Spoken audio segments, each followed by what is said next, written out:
la communion, de vivre auprès de toi ce matin, mais aussi de pouvoir t'écouter, toi qui nous as appelés à travers ton évangile. Bénis chaque âme ici présente. Bénis chaque enfant de Dieu et Père. Bénis, Père d'amour, ceux qui sont en cours de route pour pouvoir franchir ces lieux très saints. Nous prions aussi notre Dieu Tout-Puissant pour que nous puissions, Père, nous préparer à chaque fois et à chaque instant pour les instants de gloire de notre Seigneur Jésus-Christ sur la croix à Golgotha, mais aussi sur sa résurrection. Une gloire entière qui nous est restée dans notre cœur, mais aussi que nous devons partager, que nous devons glorifier. Et nous savons qu'il est à ta droite et qu'il a besoin de nous donner toutes les bénédictions afin que nous puissions nous préparer pour notre résurrection, pour notre vie auprès de toi, Père. Ce matin, nous sommes auprès de toi avec nos cœurs pour t'écouter. Donne-nous ta parole, Père. Et loin de nous tout esprit qui ne confesse pas le nom de notre Seigneur Jésus-Christ. Mais tu sais mieux que personne. Beaucoup de tes enfants ont des questions. Parfois, ils souffrent en silence. Ils ont la peine. Ils ont des afflictions. Ils sont venus auprès de toi aussi pour pouvoir recouvrer la liberté. Et recouvrer aussi la joie, la paix, la grâce. Parce qu'ils en ont besoin. Assiste chacun d'entre eux, Père. Sois au plus près de chacun de tes enfants. Et réponds à leurs questions. Nous ne sommes pas capables de le faire en tant qu'humains. Père d'amour, protège-nous pendant cette heure bénie, mais aussi donne-nous la paix à travers la prière de nos prédécesseurs dans la foi jusqu'à l'autel apostolique. Nous prions pour ceux qui sont malades. Nous prions pour ceux qui peinent encore dans des souffrances énormes. Nous prions pour ceux qui sont dans le deuil. Console chaque âme comme tu sais bien le faire. Maintenant, Père, donne-nous mieux et plus que nous pouvons te demander la parole et exauce-nous au nom de notre Seigneur Jésus-Christ. Amen. Amen. Chers bien-aimés, chers frères et sœurs, ce matin, nous sommes venus auprès de Dieu avec nos cœurs, comme nous l'avons entendu. Et nous avons la parole aujourd'hui qui se trouve dans le livre du deuxième lettre de l'apôtre Paul aux Corinthiens, dans son chapitre 1er et au verset 7. Et notre espérance à votre égard est ferme, parce que nous savons que si vous avez part aux souffrances, vous avez part aussi à la consolation. Amen. Amen. 233.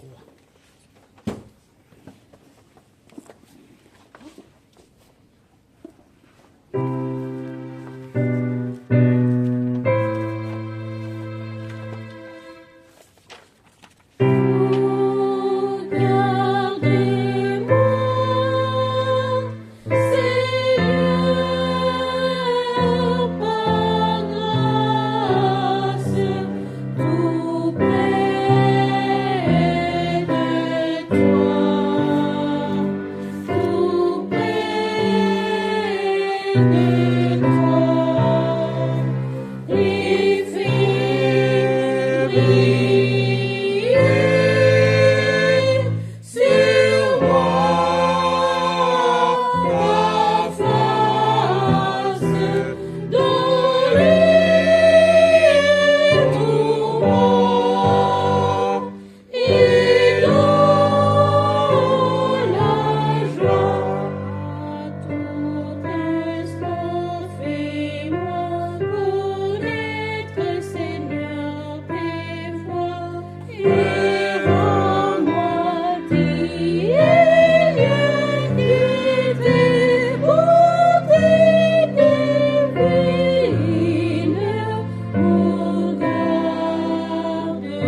tous, chers frères et sœurs. Ce matin, je voudrais vous saluer au nom puissant de notre Seigneur Jésus-Christ. Je voudrais vous rassurer tous que vous êtes entre les bonnes mains, que Dieu ne vous abandonne jamais, que Dieu nous assiste à chaque instant de notre vie, parce qu'il sait à chaque pas que nous mettons. Il nous accompagne, il nous assiste, il nous console, il nous appelle.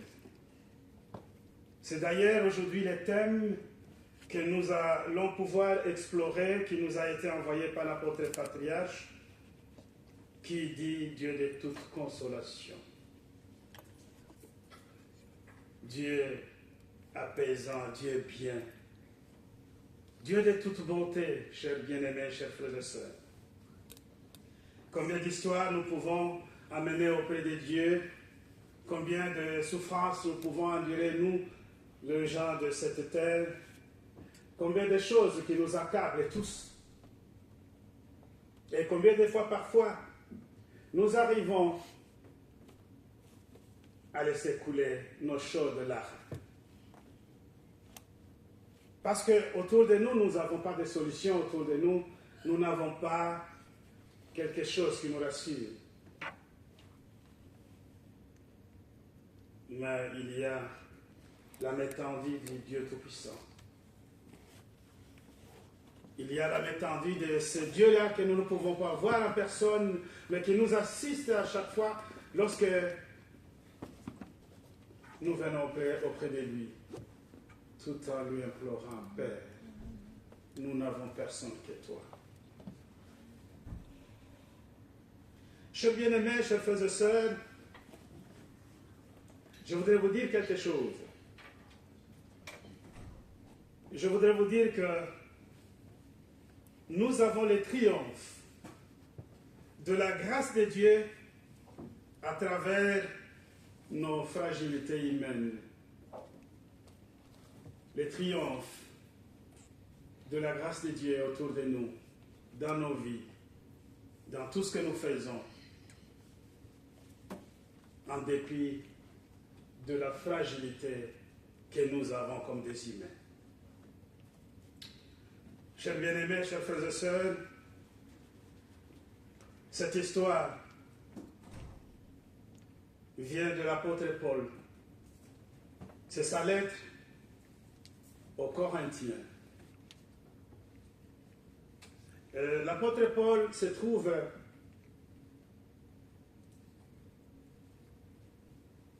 devant un fait. La communauté de Corinthe a beaucoup de difficultés. Mais à côté de toutes les difficultés de cette communauté, il y a des super apôtres. Il y a des super serviteurs de Jésus. Des hommes qui se disent super. Pourquoi? Parce que ces hommes sont forts, sont puissants, ils ont l'argent, ils ont le pouvoir. Comme vous le savez, sur cette terre, lorsque quelqu'un a beaucoup de moyens, il a tout le pouvoir avec lui. Il peut faire de vous tout ce qu'il veut, parce qu'il exige de l'injustice. Et cette communauté est confrontée à cette situation. L'apôtre Paul, qui a implanté la communauté avec beaucoup d'amour pour le Seigneur, mais il ne peut pas vivre toujours avec cette communauté parce qu'il en avait encore d'autres. Et lorsqu'il s'est déplacé dans les autres communautés, il y avait toujours des complications dans la communauté de Corinthe. Et dans cette communauté, il y a, comme je viens de l'énumérer ici, ces serviteurs qui s'appellent des super. Aujourd'hui, nous avons autour de nous des églises, pour ne pas les citer, où nous trouvons des archibishops, où nous trouvons des gens très puissants, qui ont vraiment des moyens. Vous les regardez, ils roulent leur carrosse. Ils ont la belle vie. Ils ont tout ce que les gens cherchent pour mieux vivre sur cette terre. Qui d'autre que les humains ne peut pas suivre des gens comme ça? Et lorsqu'ils donnent une seule parole, ils disent, mais venez chez nous, nous avons la prospérité dans l'église.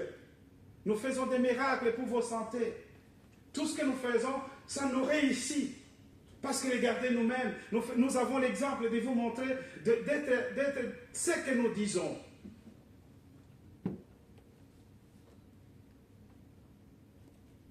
Et les hommes sont fragiles. Les hommes suivent. Les hommes ne se posent pas de questions. Les hommes veulent l'accompagner pour expérimenter encore une fois de plus cette voie. Ça peut être une bonne voie. Ça peut être quelque chose qui nous rassure. Et ces gens autour d'eux, ils prennent toujours des enfants de Dieu. Ils prennent toujours, ils essayent un peu de vider des églises qui parlent de Jésus-Christ, qui parlent de la patience, qui parlent de la vie éternelle, qui parlent de l'assistance de Dieu à chaque fois. Ces gens, parce qu'ils ont le pouvoir en argent. Ces gens, parce qu'ils font des choses au concret, parce qu'eux, ils ont le pouvoir avec l'argent, et eux, ils prêchent sur la prospérité qu'ils ont eux-mêmes, qu'ils détiennent eux-mêmes. Ils se donnent des titres. Ils deviennent des super apôtres, des super serviteurs de Dieu. Ils ne sont pas tout simplement évêques. Ils sont archi-évêques. Ils ne sont pas tout simplement des prêtres. Ils sont des souverains sacrificateurs.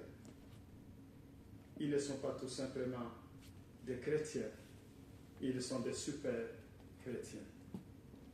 L'apôtre Paul est confronté à cette situation dans la communauté de Corinthe. De loin où il était, il a réuni autour de lui son collaborateur qui était Timothée. Et ils ont écrit la lettre. Ils ont dit ces choses que nous venons de lire ici. Ces apôtres, ces super apôtres, ces super serviteurs, autour des enfants de Dieu dans la communauté de Corinthe, leur disent pourquoi vous suivez Paul? Un homme fragile, il ne sait pas parler, quelqu'un qui n'a pas de moyens. Regardez comment il vit. Quand il est ici, il doit travailler pour subvenir dans ses besoins. C'est à cet homme que vous allez suivre. Regardez-nous. Nous avons tout. Et tout nous réussit. Et l'apôtre Paul répond par la lettre. Cher bien-aimé, il dit ceci, car de même que les souffrances de Christ abondent en nous, de même notre consolation aborde par le Christ. Si nous sommes affligés, c'est pour votre consolation et pour votre salut.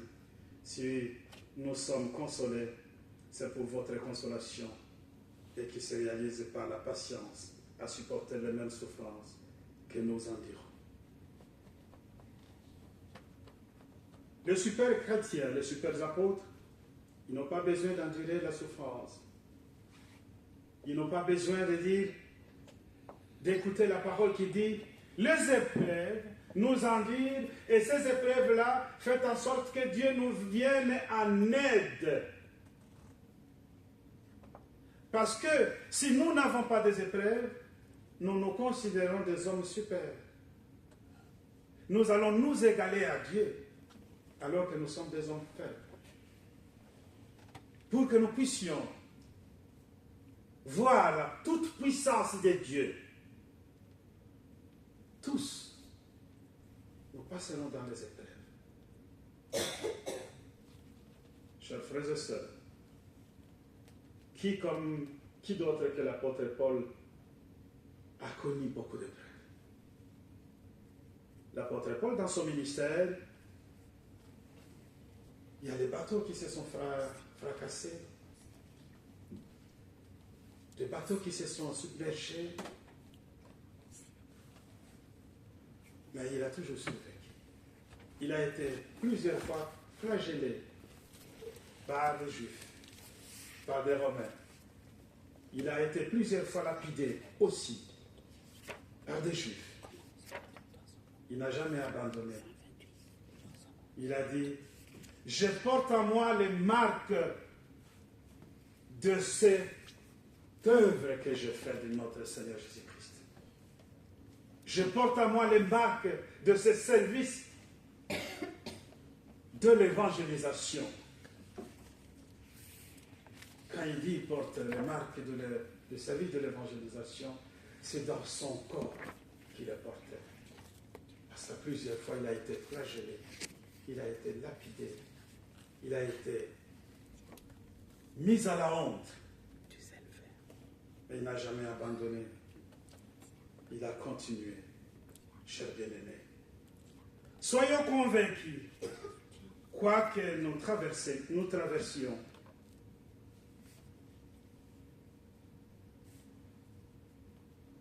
nous triomphons toujours avec le Seigneur.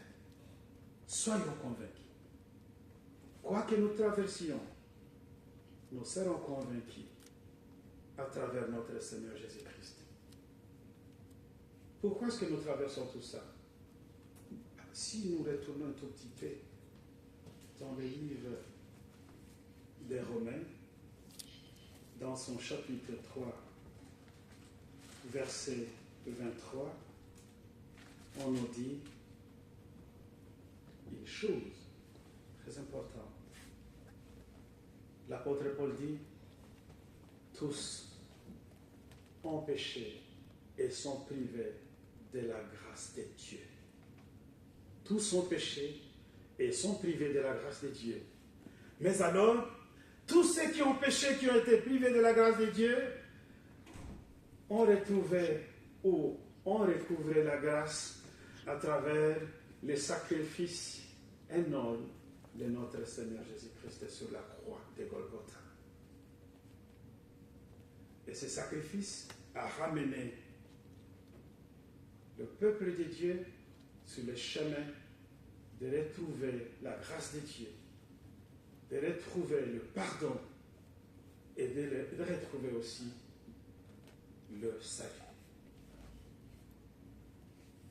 Je dis, mais nous souffrons, nous continuons à souffrir. Et Paul, lorsqu'il annonce ces paroles à cette communauté, il dit, nous devons renoncer, nous devons être dans l'humilité, dans la piété, dans la faiblesse, qui sont les cadres dans lesquels Dieu intervient. Dieu veut intervenir. Il intervient à chaque fois. Et il intervient justement parce que nous sommes humbles, nous sommes purs. Il voit notre fragilité et il vient auprès de nous pour pouvoir nous aider. Et dans ce cadre-là, il nous donne la force à travers la consolation qui est un réconfort. C'est un réconfort, la consolation de Dieu. Mais c'est un réconfort qui vient, chers bien-aimés, ça nous aide naturellement, mais ça prépare notre vie éternellement auprès de notre Dieu Tout-Puissant. Nous ne vivons pas des choses directement dans l'âme qui n'affectent pas le corps. Ou nous ne vivons pas des choses directement dans notre corps qui n'affectent pas notre âme. Le corps, lorsqu'il reçoit des choses, lorsqu'il se met à transgresser la loi du Seigneur, ça affecte directement notre âme. C'est pourquoi tout cela remet en cause, nous remettons en cause le sacrifice de notre Seigneur Jésus-Christ. Chers bien-aimés, dans l'humilité, dans la piété, dans notre faiblesse, qui est le cadre dans lequel Dieu va intervenir pour qu'il nous donne sa consolation et son réconfort, qu'il est nécessaire que nous puissions nous aussi nous mettre à la disposition de la parole de Dieu, à la disposition de tout ce dont nous avons besoin pour être de bons chrétiens. Pas de super chrétiens, comme étaient ces opposés de la communauté de Corinthe, avec des super ou des faux serviteurs de Dieu, qui existent jusqu'à aujourd'hui, ne vous en faites pas. Mais vous devez comprendre que Dieu a besoin de vous consoler dans vos peines. Dieu a besoin de venir auprès de vous pour vous réconforter. Et il le fait dans sa grâce et dans sa paix. Il est fait pour que vous puissiez sentir la paix en vous. Vous savez, lorsque vous passez des moments d'épreuve, et que c'est tout le monde qui le passe, que ce soit un chrétien, que ce soit un athée, tout le monde nous passons à des moments des épreuves. Mais parfois, il nous est posé des questions à nous, des chrétiens, lorsque nous traversons des moments difficiles et lorsque nous n'abandonnons jamais Dieu. On vient nous poser la question, comment vous faites? Les épreuves que tu as eues, moi j'en ai eu aussi comme toi. Mais je te jure, ça demandait du temps pour m'en remettre. Et d'ailleurs, je ne me suis jamais remis de cela. J'ai continué à avoir une douleur énorme à moi. C'est quoi la réponse d'un enfant de Dieu à une question comme celle-là? Oui, nous avons la souffrance comme vous. Nous avons les épreuves comme vous. Nous souffrons dans notre cœur comme vous. Mais nous nous appuyons à la grâce de Dieu. C'est pourquoi nous prenons cela autrement. Nous vivons cela autrement. Parce que nous savons que le Seigneur, c'est lui qui s'est sacrifié sur la croix pour nous offrir la grâce, sa grâce et sa paix, est toujours à nos côtés. Et il nous assiste à chaque fois. Il suffit tout simplement de venir auprès de lui. Chers bien-aimés, chers frères et sœurs, que la grâce et la paix de Dieu vous soient données à vous tous.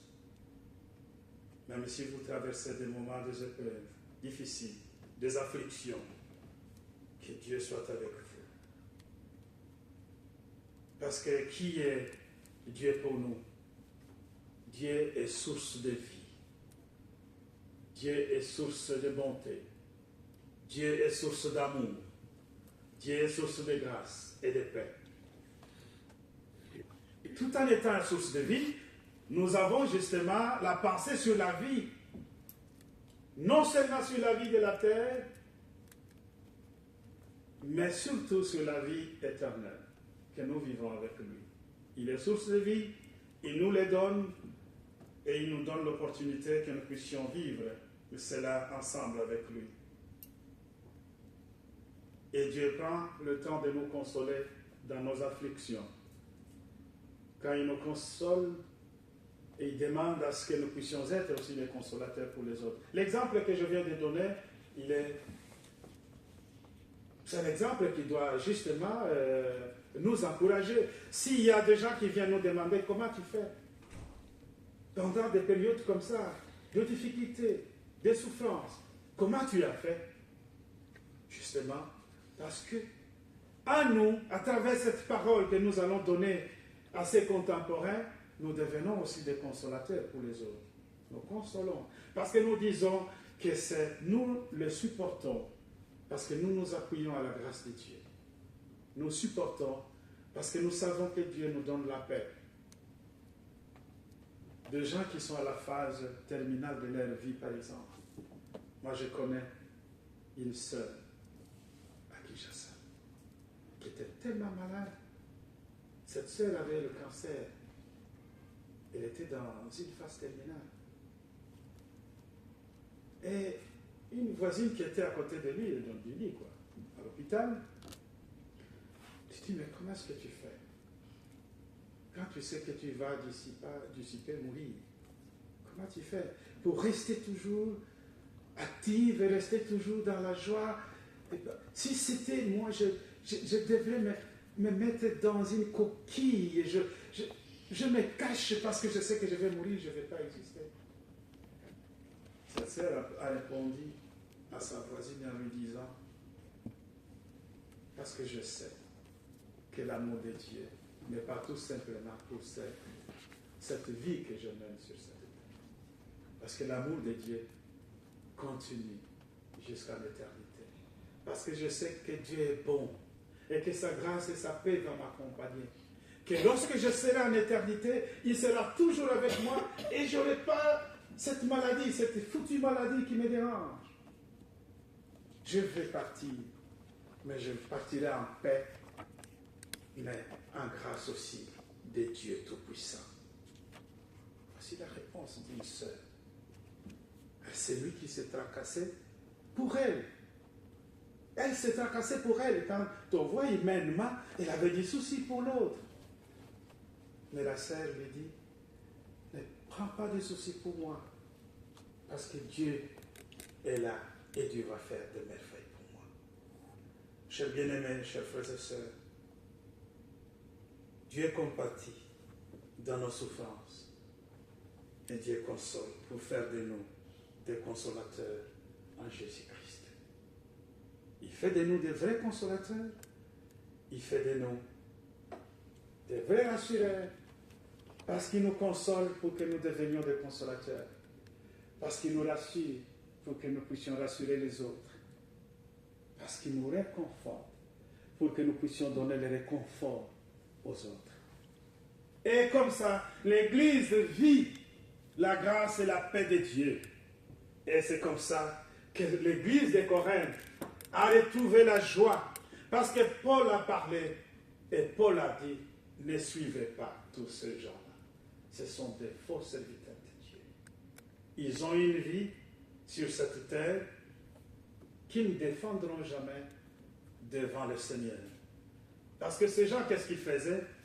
Ils faisaient monnayer la parole de Dieu. Ils vendaient la parole de Dieu pour devenir riches. C'est ce qui s'est fait aujourd'hui.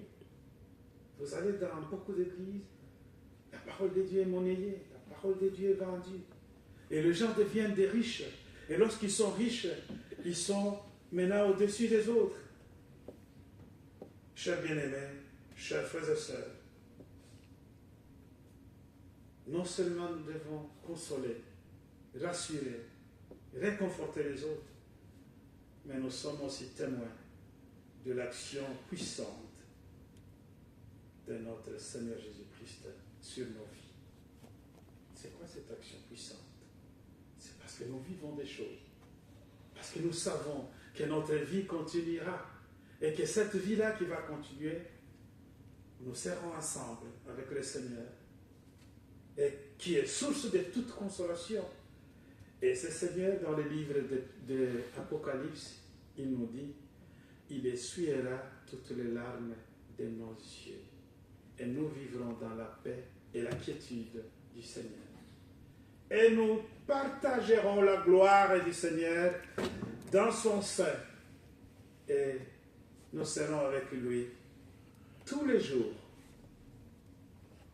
Nous vivrons dans la paix et nous vivrons éternellement. Chers bien-aimés, chers frères et sœurs, le Seigneur a souffert sur la croix. Il ne l'a pas fait pour lui, il l'a fait pour nous.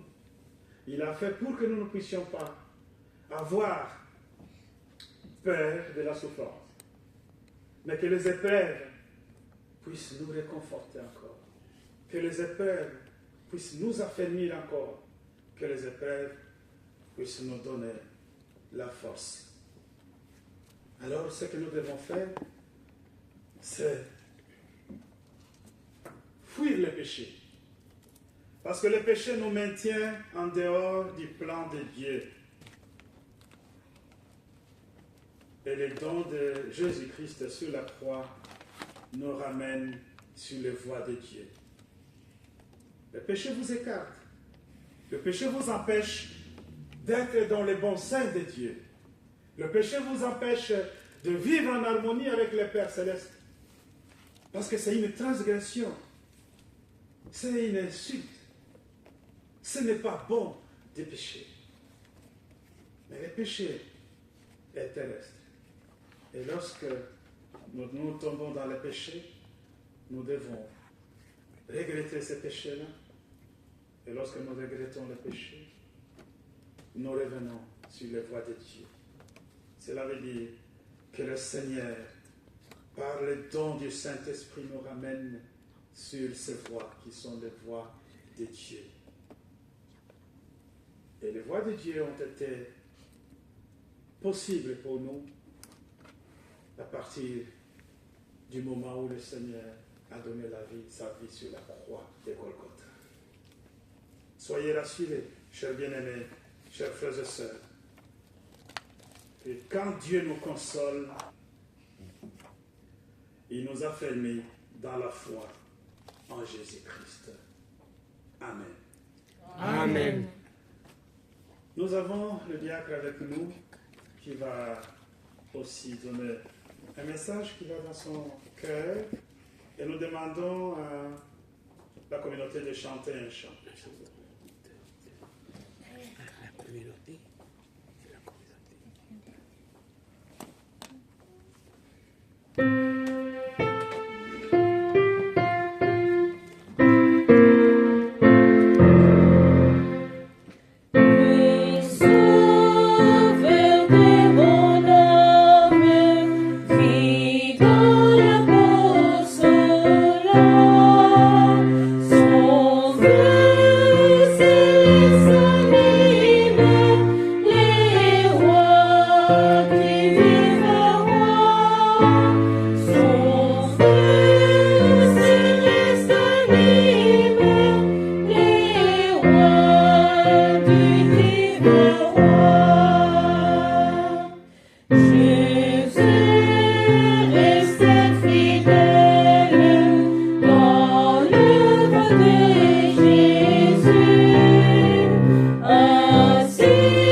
Merci, cher prêtre, pour cette belle prédication. Merci, mes frères et sœurs, pour votre présence ce matin, pour votre effort de chaque fois renouveler le contrat avec notre Seigneur Jésus-Christ et rester toujours fidèle à Dieu. Dans le chapitre de ce matin, on nous parle de souffrance de l'apôtre Paul. L'apôtre Paul, dont les souffrances ici ne sont pas nécessairement, comme nous pouvons les sous-entendre, des souffrances charnelles. Bien sûr qu'il a été persécuté, il a été mis en prison, humilié, traité de tous les noms.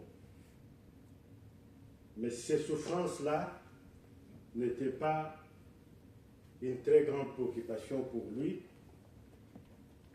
parce qu'il savait qu'elles étaient passagères et qu'il avait le bon Dieu qui était à ses côtés pour les réconforter.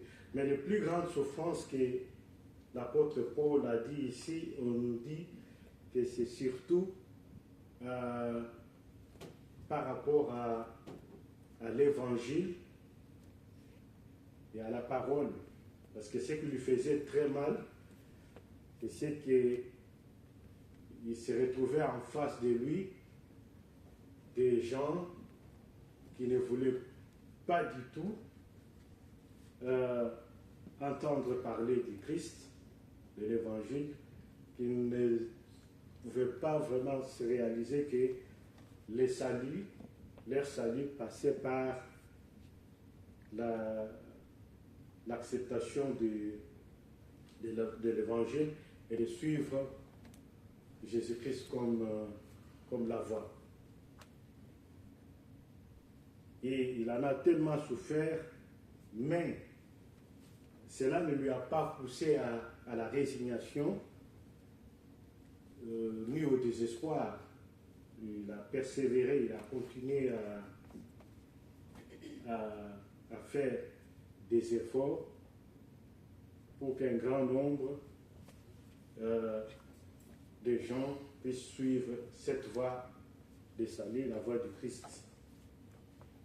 Et ce que nous devons retenir, que dans toute situation, par exemple dans la situation de l'apôtre Paul, comme nous pouvons aussi être dans des situations très difficiles, donc de ne pas du tout penser que nous sommes dans l'impuissance totale.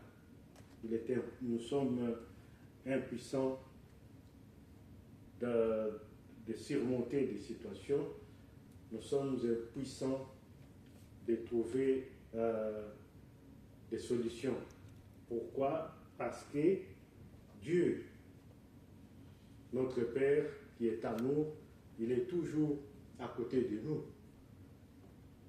Dieu de miséricordieux, tout le temps, il nous donne sa miséricorde et Dieu nous veut du bien et veut que nous puissions absolument bénéficier du salut éternel. Et c'est pour cela qu'il nous réconforte à tout moment, dans toute situation. Et nous ne sommes pas abandonnés à nous-mêmes. Nous avons aussi des souffrances comme Paul, mais qui sont charnelles, mais la plupart d'entre nous souffrent aussi quand, par exemple, nous entendons, vous savez qu'il y a beaucoup dans les médias, de temps en temps, on parle aussi des pays, dans certains pays, où les chrétiens sont persécutés, parce que tout simplement, ils ont choisi Christ comme sauveur. Ils sont persécutés et ça nous fait, nous ne sommes pas là-bas, mais le fait de l'entendre, ça nous fait mal au cœur. Pourquoi? Dieu, le Christ qui a sacrifié sa vie, qui est mort sur la croix, crucifié, qui a enduré des souffrances terribles pour nous sauver, nous délivrer de nos péchés et nous permettre de bénéficier de la grâce de Dieu et de la vie éternelle. Pourquoi quelqu'un qui parle à son nom doit être persécuté? Nous allons faire une petite expérience. Il faut que quelqu'un va ici, par exemple, à la place des martyrs, ici à Verviers, avec la Bible dans la main, en train de prêcher, de parler de Jésus. Je vous assure que sur 10 personnes qui passeront par là, sans se tromper, 5 ou 6 nous trouverons comme un rigolo. On va dire, mais c'est qui encore c'est fou là, qui est en train de troubler. Ils vont parler même de troubler la quiétude publique, déranger. Et ceux qui l'ont déjà fait en souffrent terriblement parce qu'ils disent, mais je ne fais que du bien. Et c'est ça, cette souffrance-là mais nous savons toujours que le bon Père est là pour nous réconforter et nous faire sortir de toute situation au nom puissant de son Fils, notre Seigneur Jésus-Christ, notre Sauveur. Amen. Amen. Chers bien-aimés, le réconfort et la consolation peut aussi venir de la Sainte Seine que nous prenons dans la maison de Dieu. Jésus l'a fait et il a institué la Sainte Seine pour nous réconforter à chaque fois lorsque nous sommes ensemble, vivre un moment de communion, mais aussi un moment de réflexion pour nous, les chrétiens. Un moment de pouvoir nous remettre ou remettre en question tout ce que nous avons pu traverser avant d'arriver jusqu'ici. Question tout simplement de pouvoir nous mettre en ordre avec notre Dieu. Parce que lorsqu'on réfléchit sur ce qu'on a fait, et lorsqu'on se dit, je suis coupable, Père, je reconnais que j'ai commis des péchés, et je voudrais venir auprès de toi en humilité. Et donne-moi ton réconfort, donne-moi ta paix, donne-moi ta grâce. Et le Seigneur nous le donne aussi à travers la Sainte Seine qu'il a instituée dans son Église. Et la Sainte Seine qui nous met ensemble dans la communion des enfants de Dieu, qui nous prépare justement aussi, parce que le réconfort aussi, il est en quelque sorte quelque chose de communion. Lorsque nous le vivons ensemble, nous sommes heureux comme enfants de Dieu parce que nous avons la joie, nous avons la paix du Seigneur avec nous. Et au milieu de nous, il y a le Seigneur, comme il a toujours promis, je serai avec vous tous les jours jusqu'à la fin du monde. Il est à nos côtés, il nous assiste et il nous réconforte. Permettez-moi que je retourne à chaque fois. Réconfort, grâce, paix. C'est ce que l'apôtre Paul avait justement écrit dans cette lettre. Lorsque vous la lisez, c'est une lettre qui est un peu longue par rapport à toutes les lettres que l'apôtre Paul avait écrites autrefois. C'est une lettre qui commence du premier verset jusqu'au verset 7. Et quand vous lisez, il dit, il a réuni autour de lui Timothée pour qu'ils écrivent cette lettre, pour pouvoir réconforter. Cela veut dire qu'il s'est mis dans la peau du Seigneur pour pouvoir réconforter la communauté qui était un peu troublée. Et cette communauté qui se trouvait dans la région de l'Achaïe. L'Achaïe, c'était une région où se trouvait la Corinthe. Et l'Achaïe, c'était, on peut dire c'est la Grèce, mais c'est comme ça que les Romains l'appelaient lorsqu'ils ont envahi, ils ont occupé la Grèce. Ils appelaient ça Achaïe. Donc, ils écrivent cette lettre pour pouvoir réconforter, pour pouvoir donner de l'espoir, leur dire, vous n'êtes pas seuls. Dans tout ce que vous vivez, le Seigneur est avec vous. Il n'a oublié personne. Parce que lui, c'est le propriétaire de cette œuvre. Et moi, Paul, je ne peux rien faire si je ne peux pas aller auprès de lui pour lui demander que la grâce vous soit donnée, que sa paix vous soit donnée, que son amour puisse remplir vos lieux et vos cœurs. Chers bien-aimés, la Sainte Seine nous procure cela. La Sainte Seine nous donne la paix, ça nous procure le réconfort, ça nous donne la paix du Seigneur, ça nous amène la grâce, parce qu'à peine on a été un pécheur, qu'on a été dévié des voies de Dieu, et lorsque on le regrette, lorsque ce péché est pardonné par le Dieu Tout-Puissant, on a la grâce du Seigneur auprès de nous. Et nous vivons les moments de réconfort et de bonheur. Pour la Sainte Seine, nous chantons le cantique 301.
Notre Père qui es aux cieux, que ton nom soit sanctifié, que ton règne vienne, que ta volonté soit faite sur la terre comme au ciel. Donne-nous aujourd'hui notre pain quotidien. Pardonne-nous nos offenses, comme nous pardonnons à ceux qui nous ont offensés. Ne nous induis pas en tentation, mais délivre-nous du mal, car c'est à toi qu'appartiennent, dans tous les siècles, le règne, la puissance et la gloire.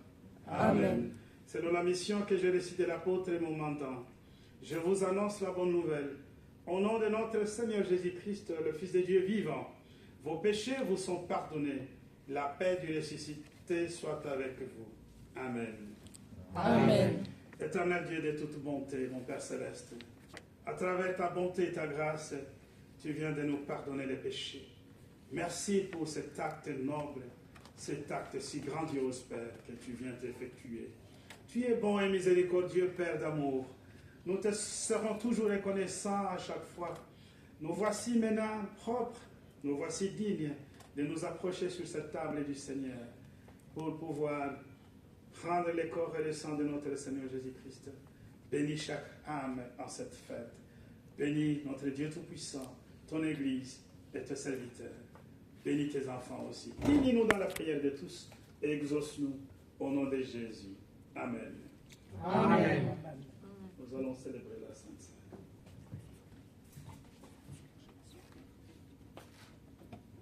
Prions.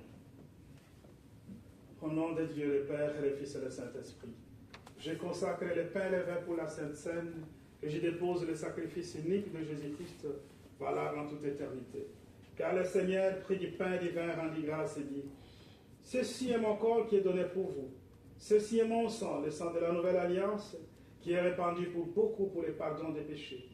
Mangez et buvez, faites ceci en mémoire de moi, car toutes les fois que vous mangez ce pain et que vous buvez ce vin, vous annoncez la mort du Seigneur jusqu'à ce qu'il revienne. Amen.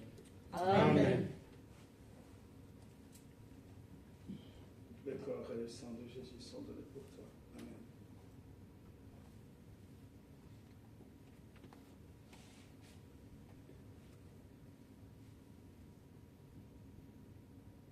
Asseyez-vous, s'il vous plaît.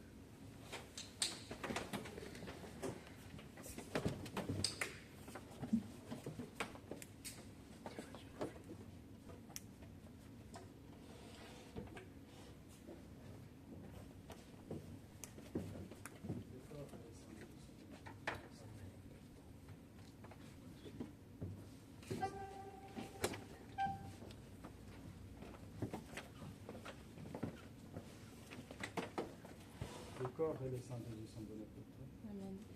Le corps et le sang de Jésus sont donnés pour toi. Amen. Le corps et le sang de Jésus sont donnés pour toi. Amen. Le corps et le sang de Jésus sont donnés pour toi. Le corps et le sang de Jésus sont donnés pour toi.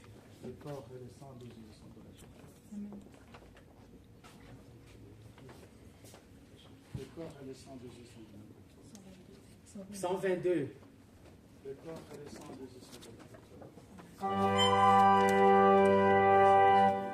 Sans attendre, je vais tendre au bonheur promis. Je m'avance, je m'élance vers les divins prix.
Éternel Dieu de toute bonté, nous avons, notre Dieu Tout-Puissant, vit ta bonté à travers tout ce dont tu nous as donné ici et présent dans cette Église.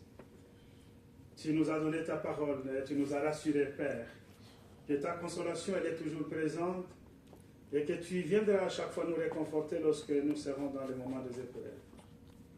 C'est vrai que c'est un peu difficile à comprendre pour certains d'entre nous. Pourquoi est-ce qu'on ne peut pas tout simplement écarter toutes ces épreuves devant nous? Mais nous sommes que des humains sur cette terre. La terre est remplie du péché et qu'il n'y a rien qui peut faire en sorte que nous ne puissions pas tomber dans le péché. Et c'est pourquoi, Dieu d'amour, tu nous as rassurés, tu as dit, je serai toujours à vos côtés. Parce que moi, je vous donnerai toujours l'opportunité de revenir sur mes voies afin que vous vous prépariez votre vie future dans les royaumes éternels. Nous te disons merci, Père d'amour, pour cette parole de grâce que tu nous as donnée. Nous te disons aussi merci pour le pardon des péchés, la Sainte Seine. Nous te disons merci, Père, pour cette terre bénie que tu nous as accordée dans ta maison. Maintenant, réconforte chacun d'entre nous, mais aussi assiste-nous à chaque fois, Père. Dès que nous allons pouvoir quitter ces lieux, Père d'amour, nous rentrons encore chez nous, dans nos domiciles respectifs. Accompagne-nous, notre Père, par l'exercice de tes anges. Donne-nous tout ce dont nous avons besoin pour pouvoir vivre charnellement déjà sur cette terre, mais aussi spirituellement, afin que nous puissions préparer notre éternité avec toi. Bénis nos vies, bénis notre Dieu Tout-Puissant, nos familles, bénis notre communauté, bénis nos serviteurs.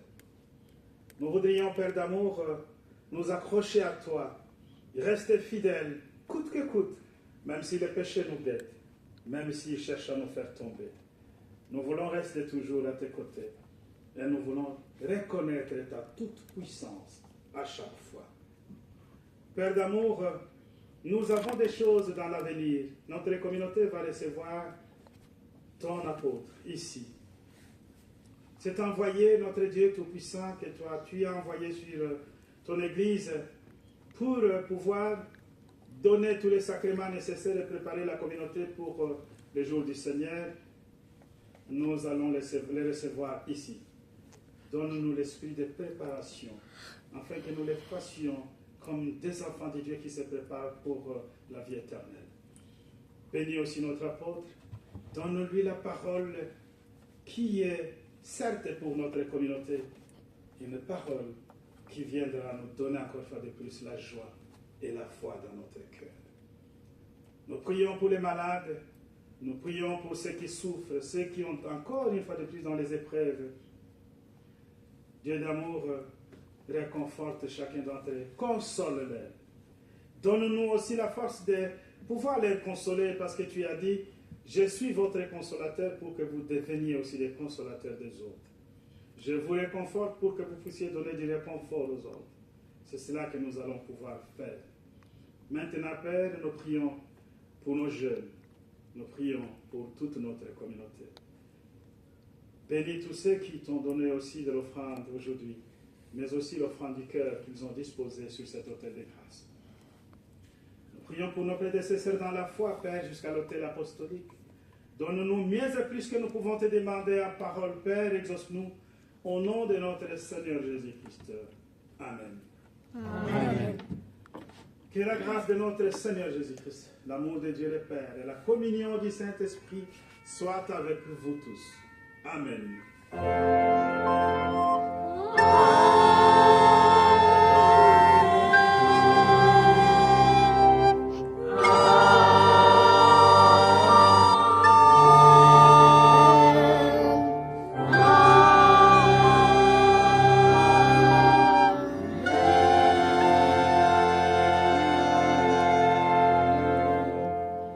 Merci beaucoup, asseyez-vous.